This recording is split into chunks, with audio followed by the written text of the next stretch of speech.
Hello, mga sir, mga ma'am. Andito na po tayo. Upload na naman po tayo ng another statement of account para sa animal bite.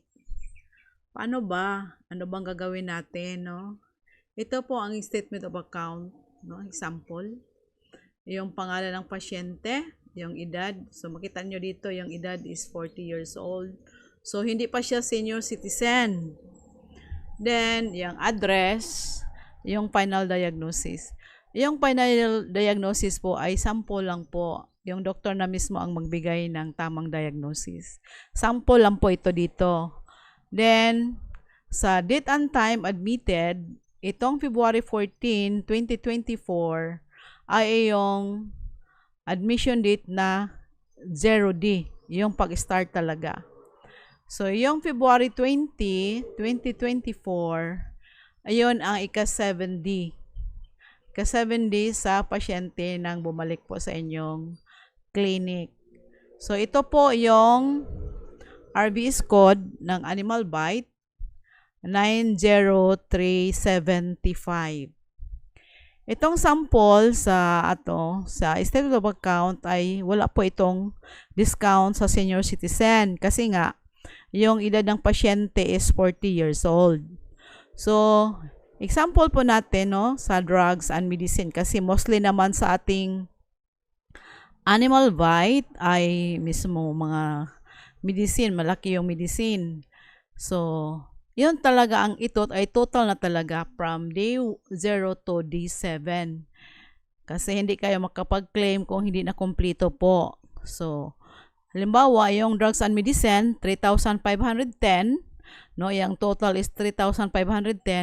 So, kung may supply naman, pwede na nyo lagyan dito yung amount. Kayo na po ang bahala sa amount. No? So, kung may kung halimbawa sa supply, sa injectable o sa iyong mga sirens, mayroon, pwede kayong magdagdag. Nasa inyo yon. Kayo na po ang bahala. So, ito, sample lang naman itong actual charges natin. So, yung 3,510, 3,510. Then, itong professional fee, sample ko lang dito is 390. So, no, dapat kailangan doctor talaga ang ilagay dito, accredited doctor. Itong sample, si Pete Ethan ay sample lang po. Hindi po ito totoong doktor, sample lang. Then, ito, subtotal ng professional fee, 390. So, total is 3,000. Tama ba ako? 900. Kasi before, yung old case rate natin is 3,000 only. So, may dagdag na 30%. So, nagiging 3,900.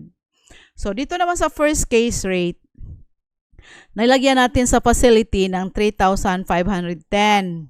Ito ang first case rate. Equal ko na lang po dito sa actual para hindi na kayo pang yung isipan ninyo kung paano. Then yung PF, equal ko na rin ng 390 dito sa actual natin. Nagiging 3,900 yung total. So, dito kung makikita natin sa annex natin sa procedure, no, sa PhilHealth Circular 2024-001, yung 3,900 ay nakalagay talaga lahat sa facility. Walang breakdown po yon. Pero nasa sa inyo na rin. Actually, pag bayad ito ng PhilHealth, hindi naman talaga naka-breakdown yung 3,510 at saka 390. Wala pong breakdown sa payment po sa PhilHealth. Automatic na yon 3,900. Yon ang nakalagay doon sa sa circulars, no?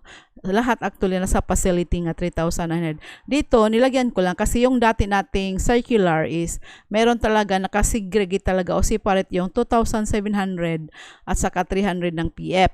Pero bagong circular, no, sa 2024-001, hindi iyon naka-segregate o hindi naka-separate ang facility at saka professional fee. Pero dito sa sample ko, actually wala naman talagang kaibahan kasi yung payment is full, 3,900.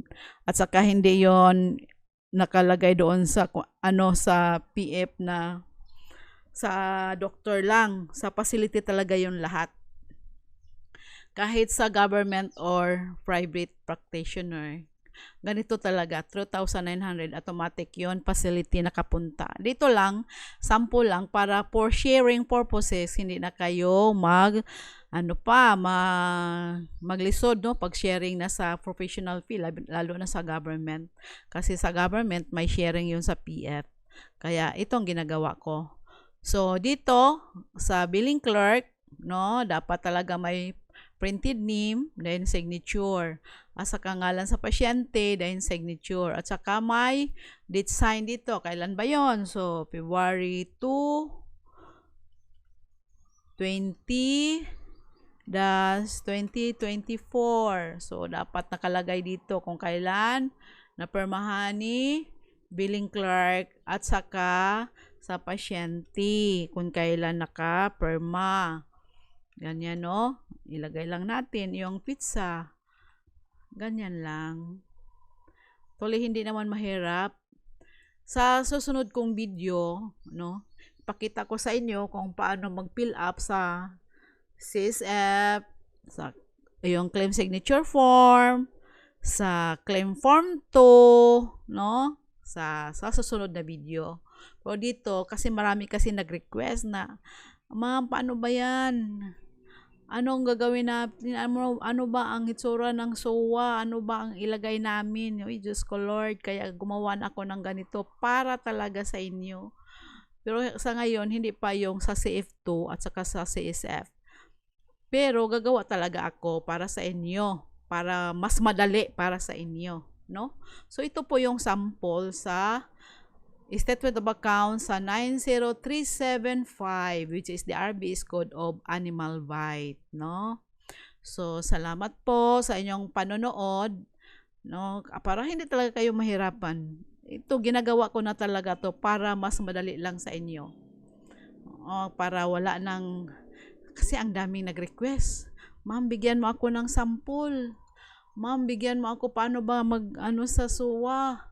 Ma'am, paano ba? Kaya ginagawa ko na to for your, this video is for educational purposes. Actually, ito talaga kahit sa mga pasyente natin, hindi lang ito sa mga facility, kundi sa pasyente natin, ito talaga para sa kaalaman niyo yung lahat, ang ma-claim talaga sa hospital, sa animal bite, the whole treatment period is 3,900. Ito talaga ang kanilang ma-claim. No. Salamat sa panonood. So, mga ka-adjo diyan, mga sir, mga ma'am. Salamat po sa inyo. Sa next video ko naman, gawa naman ako ng sample sa statement of account sa animal bite with senior citizen discount. So, salamat po.